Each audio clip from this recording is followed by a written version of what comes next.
Hello everyone, this is a quick tutorial video on how to get started with using Padlet in your online learning environment.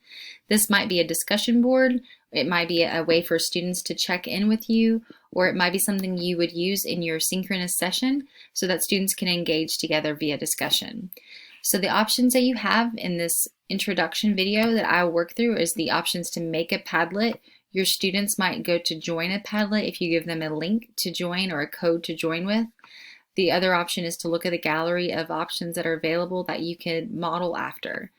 So when you click Make a Padlet, the first thing it'll do is ask for you to give a style option that you would like, from a grid to a stream to a shelf to a back channel. I'm going to show you a canvas, which is one that allows you to drag and drop the cards or the post around so that you may modify how they look on your screen. So in making this, it generally sets you up with a beautiful Padlet to get started with so that you can see how it could look. I generally go ahead and start to modify it from here. So I'm going to show you a sample I'm going to title Weekly Digest. And so the description of this is going to be around student feedback. Because as I'm learning how to be an online science teacher, I would like to know what's working for them and what is not. So I'm going to get their feedback in this Padlet. To be silly, I'm going to go ahead and select a icon to use. You don't have to use an icon. I also can find the link to my board here, so I'm going to copy that knowing I'm going to utilize that later. I can change the wallpaper to a variety of things. Sometimes the pictures get really busy, so I tend to stay away from those, but you can use those absolutely. Textures and patterns are quite easy to use, so I'll stick with this for now. Going back to the beginning, there are some color scheme options, some font options, as well as how students are going to engage in posting and commenting on post. So I'm going to show one option where I do absolutely want to filter profanity, so it'll replace bad words with nice emojis. I also, I don't feel like with this Padlet I need to moderate it, meaning I don't have to approve a comment before it's posted, but for other ones you might want to. And because I'm using this particular one as a feedback for me as the teacher to use in my planning for the next few weeks, I might allow students to upvote, give stars or likes to other people's comments so I can get a group consensus on their feedback. So I'm going to allow for liking. I can also allow for upvoting or downvoting, any of these options. I'm going to allow for liking. So in that gives me a little bit more feedback from all of my students as a whole. I might even allow students to post on others, but just for this particular one, I'm not going to. So I'll hit next here. And so it says I'm all set. I should be able to go. We should be able to start posting. So what you'll notice now is I have a little plus button, and that plus button is going to allow for me to make a post to this Padlet. I can also double click anywhere and it will do the same. So if I double click, or if I click post, or if I double click on the board, it gives me a little note, and I can start writing either the teacher prompt I want my students to engage with and respond to, or it just might be me modeling to students how I will post my own comments to a prompt that's available.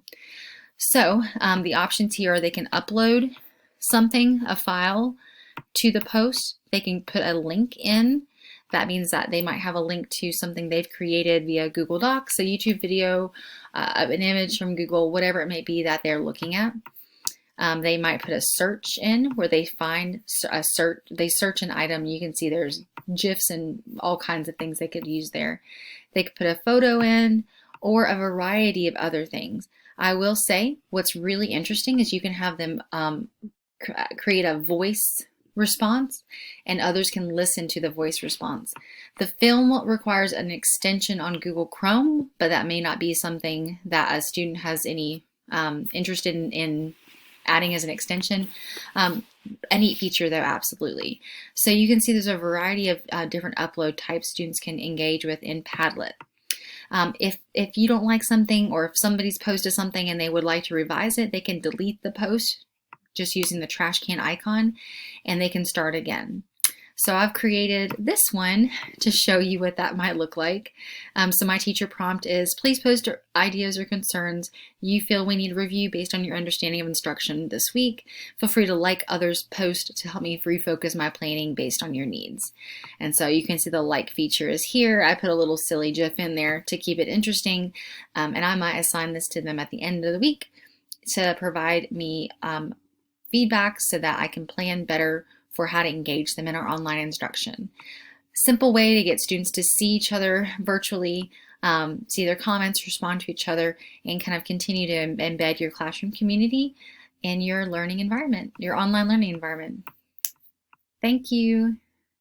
Okay, and back for just a little bit more on how do you share this information with your students. I'll show you from our original Padlet that we were working from. So in the upper right hand corner, there's a little 3-dot icon that you'll click. And if you click here, you'll notice that there are a variety of things you can do. You can like this for your own purposes for finding the Padlet again on your Padlet website. You can remake it. You can invite people. You can share or embed. You can also change the format. So to walk you through a few of those, inviting people is pretty simple. It's going to be just allow you to write in their email. I do think that if you go back, I think this is the easier option. I generally keep my Padlet secret so that I can only share the link to whom I want to post to the Padlet. And then those students that I've shared the link with can post to the particular Padlet. That especially helps when I have different classes doing different things on Padlet. I can also embed it in a website or embed it on Google Classroom, which is quite helpful. With regard to the other options that I was just showing to you, if you modify it, it'll ask for you to change some of the settings. If you change the format, it'll bring you back to the very beginning where you're allowed to modify just the layout and how it looks and how you can interact with it. So if it's something that you don't want to have to drag and drop around the comments on the screen, it might be helpful for a grid arrangement where every post that's made gets dropped into a grid. It gets dropped into a place on the screen, and it's not going to be, it can be movable, but it's going to pop back into where it belongs in the grid fashion. Otherwise, you can clear all the posts once you're done. Padlet does limit you to, I think, 8 or 10 boards at a time. So if you feel like it's something you might need to revise, you can revise and redo with a different purpose or have a different prompt. You can clear all the posts, and it'll allow you to clear it so that you can actually start again. Maybe it's for a different class or for, like I said, a different prompt. Otherwise, guys, feel free to let me know if you need help. Thanks again.